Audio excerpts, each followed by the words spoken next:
Palestine എന്ന് പറഞ്ഞ ഒരു കൺട്രി ഒരിക്കലും എങ്ങും ഉണ്ടായിട്ടില്ല.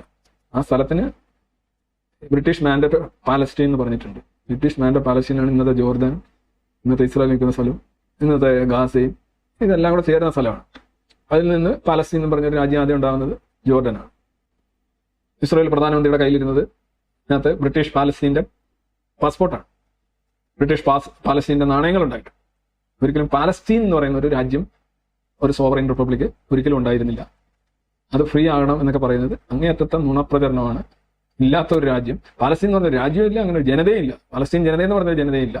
പാലസ്റ്റീൻ ലാംഗ്വേജ് എന്ന് പറഞ്ഞ ലാംഗ്വേജ് ഇല്ല. പാലസ്റ്റീന് മാത്രമായിട്ട് ഒരു കൾച്ചറും ഇല്ല, അങ്ങനെ ഒരു എൻറ്റിറ്റി ഇല്ല. എല്ലാം ഒരു 67 ഉണ്ടാക്കിയ തട്ടിക്കൂട്ടി ഉണ്ടാക്കിയ ഒരു സാധനമാണ്.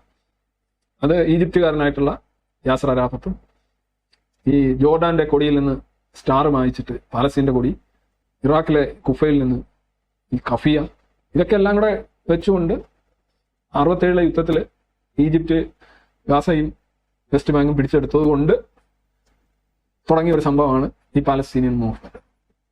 അല്ലാതെ ഒരു രാജ്യമല്ല, സാന്ദ്ര പോരാട്ടമല്ല, പിടിച്ചെടുക്കൽ പോരാട്ടമാണ്. സാന്ദ്ര പോരാട്ടമല്ല. ഇസ്രായേലിൽ നിന്ന് യൂതരെ ഓട്ടിക്കുക, ഇസ്രായേൽ പിടിച്ചെടുക്കുക, അതിന് അറബികൾ നടത്തുന്ന പോരാട്ടമാണ്. ആദ്യം ഇസ്രായേൽ അറബി പോരാട്ടം എന്നാണ് അറിയപ്പെട്ടത്. ഇസ്രായേലി അറബി യുദ്ധം എന്നാണ് അറിയപ്പെടുന്നത്. ഇപ്പോഴാണ് ഇതിനെ പാലസ്റ്റീൻ എന്ന് പറയുന്നത്. അറബ് എന്നുള്ള കൊണ്ട് മാറ്റി. ഇവരെല്ലാം അറബാണ് സംസാരിക്കുന്നത്.